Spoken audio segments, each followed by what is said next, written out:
We've had a lot of rain here recently, so I've been a bit delayed in trying to film a bit of footage here.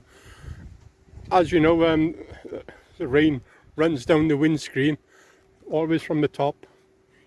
If you can make sure that the gutters are all clear of debris or odd stones or something, and very importantly, keep this area clean, okay, because this is your drain from the roof mechanism.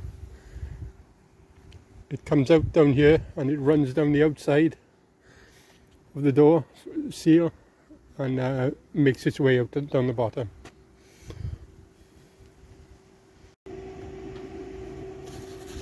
Right, the first thing I done was to wipe out the guttering on the top. That to make sure any water that might collect there will run down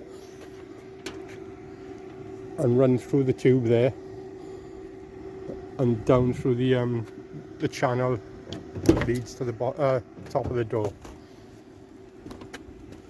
Right. If you can see this area, this is where the water will exit, and then it runs down the outside of the seal down to the ground, down to the sill, and disperse outside the door. So this is my engine compartment, and if you look down in that area there, you can see that that's where the servo is, and the accelerator, brake, clutch, whatever, and the bonnet catch are all in that area, and that's the only way that I can see that the water would penetrate into the footwell area. I also noticed there's a little hole just there. Okay, now that's another way it could be getting in, but who knows. But I've found a way to avoid water going down there. Right. If you was to feel down behind the water bottle area, there's a channel that runs in front, just behind the bulkhead, and that is your water channel to disperse the water down to the engine bay.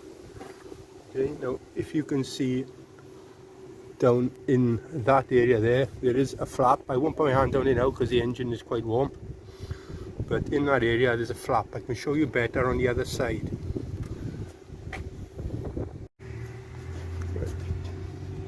There's also a water channel down the battery, below the battery there. It's also on the back of the bulkhead.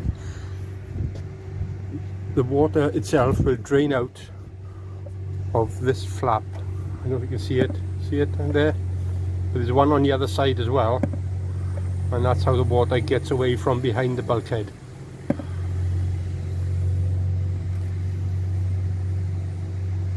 You can clean that out with your finger just by sticking it up there, reaching around, and I'll try and pull a little bit out now.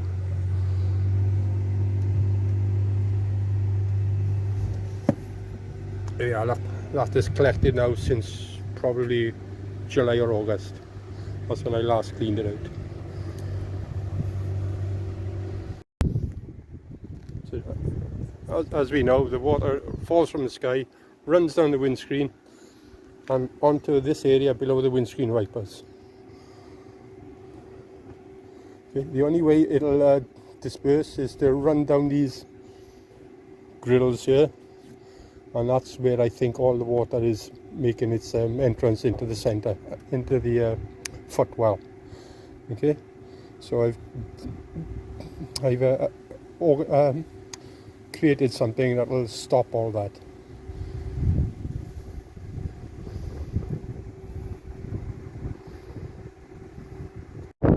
You can see that it happens both sides of the car, but this side it's got the battery exposed to the rainwater, which is underneath these grills here.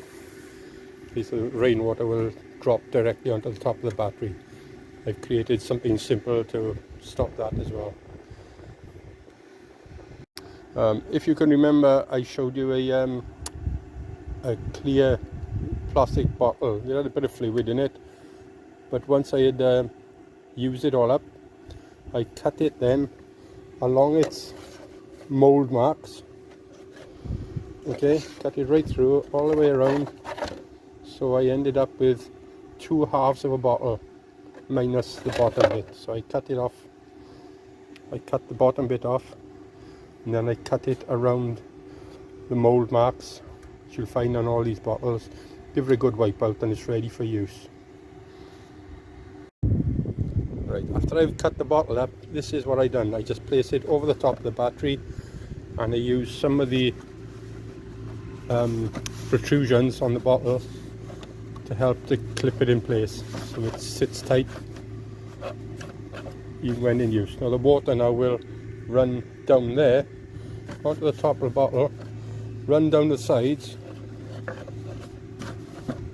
and into the channel below, and then which will then disperse into the engine compartment again through that flap. So that's my battery protected. It's a simple job. You can make it look a lot neater than I've got it because I'm just showing you. You could put a bit of tape there and hold it all in place, anything. But that's how I prevented water getting on my battery.